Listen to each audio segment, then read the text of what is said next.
Hello everyone, this is Johari. Welcome back to my channel Cook with Joe Vlogs. Summer వచ్చిందంటే అందరూ రకరకాల ఊరగాయలు అయితే పెడుతూ ఉంటారు. కానీ రకాలు ఎన్నైనప్పటికీ కూడా నాకు మాత్రం ఇష్టమైంది మ్యాంగో ఊరగాయ అండి.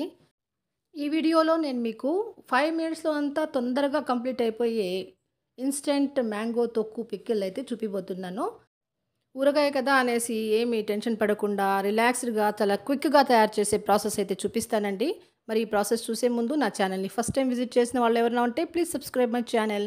ఈ మ్యాంగో తొక్కు పిక్కల కోసం నేను మామిడికాయని బాగా వాష్ చేసేసి క్లీన్గా తుడిచేసి చిన్న చిన్న ముక్కల్లాగా కట్ చేసేసుకున్నాను. దాన్ని ఒక మిక్సీ జార్లోకి వేసి పల్స్ ఇచ్చాను. మొత్తం మిక్సీ రన్ చేయాల్సిన అవసరం లేదు. 1 or 2 పల్సెస్ ఇస్తే ఇది బాగా చిన్న చిన్న తురిమినట్టుగా అయిపోతుంది. అంటే ఇది ఎందుకు చేస్తున్నానంటే నేను తురమడానికి చాలా టైం పడుతుంది. ఆ టైం కూడా మనకు లేదనుకుంటే ఇది 1 మినిట్లో అంతా మనం తురిమినట్టుగా దాన్ని గ్రైండ్ చేసేసేయచ్చు. ఒకసారి గ్రైండ్ చేసిన ఆ తొక్కు పీసెస్నంతా నేను ఒక బౌల్లోకి మార్చుకున్నాక ఇంకా మిగిలిన పీసెస్ అన్నీ కూడా వేసి సేమ్ ప్రాసెస్లో దాన్ని గ్రైండ్ చేసుకునేసాను.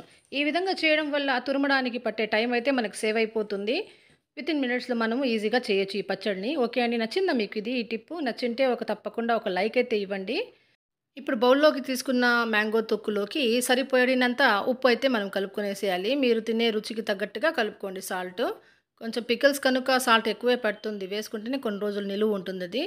ఇప్పుడు ఏం చేస్తున్నా అంటే ఒక బాండలు తీసుకుని ఆయిల్ తీసుకోవాలి. ఆయిల్ కూడా కొద్దిగా ఎక్కువే పడుతుంది దీనికి. నేను 1 మ్యాంగోనే తీసుకున్నాను కాబట్టి ఇంత ఆయిల్ అయితే సరిపోతుంది. ఒక 4 to 5 టేబుల్ స్పూన్స్ దాకా తీసుకున్నాను నేను. ఆ తర్వాత కొంచెం ఆవాలు, కొంచెం జీలకర్ర, ఒలిచిన వెల్లుల్లి రెబ్బలు ఒక 8 to 10 వేసుకున్నాను. కొంచెం కరివేపాకు కూడా వేసుకున్నాను. ఆయిల్ని బాగా హీట్ చేయాలి. ఆయిల్ బాగా హీట్ ఎక్కాక మనము దాంట్లో సరిపడినంత కారం వేసుకోవాలి. ఇక్కడ నేను 4 టేబుల్ స్పూన్స్ ఆఫ్ కారం అయితే వేసుకుంటున్నాను. వేసిన వెంటనే ఒక్కసారి కలిపి స్టవ్ ఆఫ్ చేసేసేయాలి. ఇంకా దాంట్లోనే ఫ్రై చేయకూడదు, చేదు వచ్చేస్తుంది. చిల్లీ పౌడర్ వేసిన వెంటనే మనం స్టవ్ ఆఫ్ చేసేసేయాలి. ఆఫ్ చేసినాక దాన్ని చల్లారనివ్వాలి.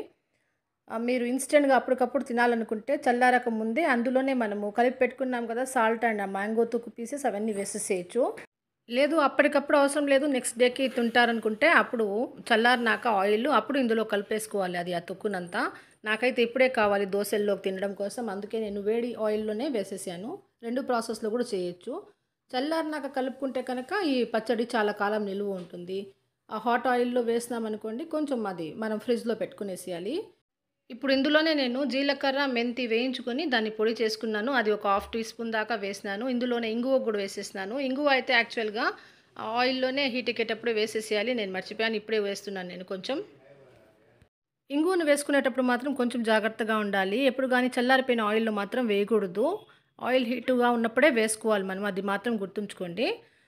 ఇది ఇప్పుడు హీట్గానే ఉంది కాబట్టి ఆ పచ్చడి అందులోనే కొంచెం కలిపేసుకున్నాను. ఇలా వేసినాక అంతా మొత్తం ఒకసారి కలుపుకున్నాక మొత్తం చల్లార్చుకోవాలి. ఈ తొక్కు పచ్చడిని మొత్తము చల్లార్చుకున్నాక మనం గ్లాస్ జార్లో కనుక స్టోర్ చేసుకుంటే 1 మంత్ నుంచి 3 మంత్స్ దాకా అయితే నిలువ ఉంటుంది. ఫ్రిడ్జ్లో పెట్టుకునేస్తాను నేనైతే, బయట ఎందుకు అనేసి ఫ్రిడ్జ్లో పెట్టుకుంటాను. ఏం కాదు, చాలా బాగుంటుంది టేస్ట్. ఈ విధంగా ఇన్స్టెంట్గా ఒకసారి ప్రిపేర్ చేసుకొని చూడండి, చాలా టేస్టీగా ఉంటుంది. నాకైతే ఇడ్లీ, దోశ, ఉప్మా అండ్ అన్నంలోకి చాలా బాగా ఉపయోగపడుతుంది. మరి మీకు కూడా నచ్చుంటే ఒక లైక్ ఇవ్వండి, ఒక కామెంట్ అయితే ఇవ్వండి. నా ఛానల్ని సబ్స్క్రైబ్ చేసుకోండి. Thanks for watching. బాయ్.